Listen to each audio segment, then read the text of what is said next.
Once again, the new mobile devices at the show are going to be a big focal point.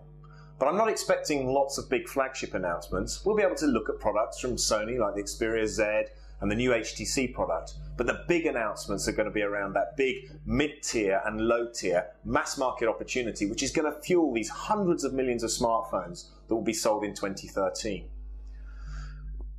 Despite the big players being at the show, we're also going to see the Chinese manufacturers really flexing their muscles and asserting a new range of products.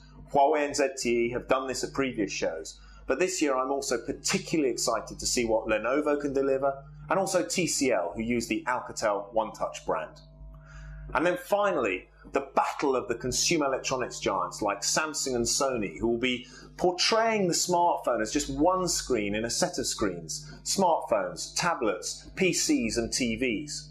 And that's going to contrast with the story coming from the pure play phone manufacturers: BlackBerry, HTC and Nokia, who will have their latest portfolio of devices at the show and will be having to try and articulate how they can compete in the most competitive market we've ever seen. So one of the big themes we expect to see at MWC this year is going to be the other OSs, so the emerging contenders, and that is Tizen, Sailfish, Ubuntu, but the big one that we expect to really generate a lot of news is Mozilla's Firefox OS. And obviously the big part of the story here is how these contenders, these new contenders, can really establish a position given Android's dominance and Apple's dominance of the smartphone landscape. And we expect a lot of the conversation to be around the advantages of openness, differentiation, but it's this big question of how they can generate scale given that dominance. And I think this leans towards another of the big themes that we expect to be big at the show, and it's this theme of a third ecosystem. The operators wanting a third ecosystem to reduce their reliance on Android, reduce their reliance on iOS. But the big question is, are they really prepared to make the investment and take the risk that's going to be necessary to generate that momentum that's going to cement a position for these other OSs? A big one of the talking points is going to be HTML5. And HTML5, firstly, is a means for developers to reach all of these platforms relatively easily, but it's going to be this big debate about the HTML5 experience versus native.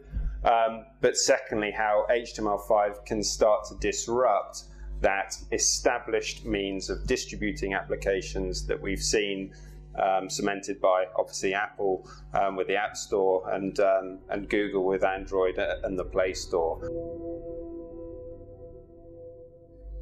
Let's talk about the internet. We're expecting some of the larger internet players to have a slightly lower profile at the show. We're talking about people like Google and Facebook and Mozilla and so on.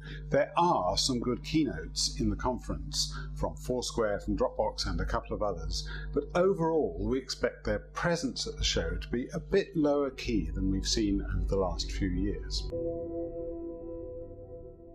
So this year at Mobile World Congress in Barcelona, we expect the hot topics for mobile operators to range from tariff innovation and the positioning of 4G services, to efforts to combat the threat from over-the-top service providers and the EU regulatory burden.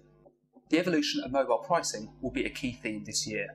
In particular, we expect to hear from European operators as they set out a vision to transition towards shared data plans, similar to the approach taken by carriers in the US.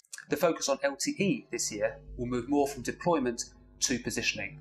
We're expecting to hear some lively debate from operators as to whether they believe consumers will be willing to pay a premium for 4G services. And finally, as at last year's event, the EU regulatory burden will be hotly debated. In particular, we'll be watching closely to see if operators respond to recent proposals regarding greater harmonisation across borders and further asset sharing. Content and media owners show unprecedented interest in the mobile world. Particularly at this year's Mobile World Congress, we expect to see more content owners than ever. This community are also excited about the revenue opportunities that exist from the mobile channel. Equally, operators are keen to work more closely with this community, given that they want to strengthen their own respective offerings. Apps will play a central role. We predict the appification of content will play a pivotal role in making Apps Planet hugely successful this year. In particular, greater focus will be placed on connecting experiences across different vertical segments, such as automotive and health. However, challenges remain in serving content across different screens, which reinforces the need for multi-device apps.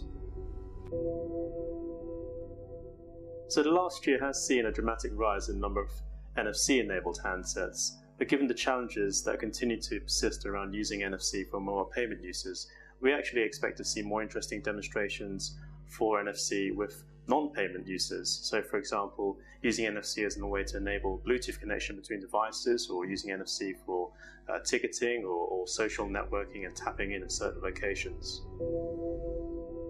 Starting at the low end, we're going to see a huge amount of focus on the low-end reference designs. So by that I mean Qualcomm, the MediaTeks of the world, Spreadtrum, Intel, all focusing on driving their low-end business to really ramp volume. And that's partly because we've got this position where obviously Apple and Samsung are dominating at the top end of the market, and that's limiting the volume win opportunity for a lot of those semiconductor players. So they're being pushed down into the low end of the market.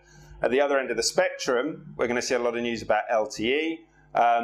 Qualcomm has dominated the LTE landscape to date, and certainly I think we're going to see attention around LTE from Broadcom, from NVIDIA, from Intel and MediaTek as well. And finally, furthering a big theme that we saw at CES is graphics. You know, a big area of investment is the GPU, and obviously we've seen big moves there from Imagination, from NVIDIA, from Qualcomm to date, and I think a lot of it is going to be maneuverings to really sharpen the advantage that those companies have in that space. The connected home. Now, this is an area that we think is really starting to come to life properly.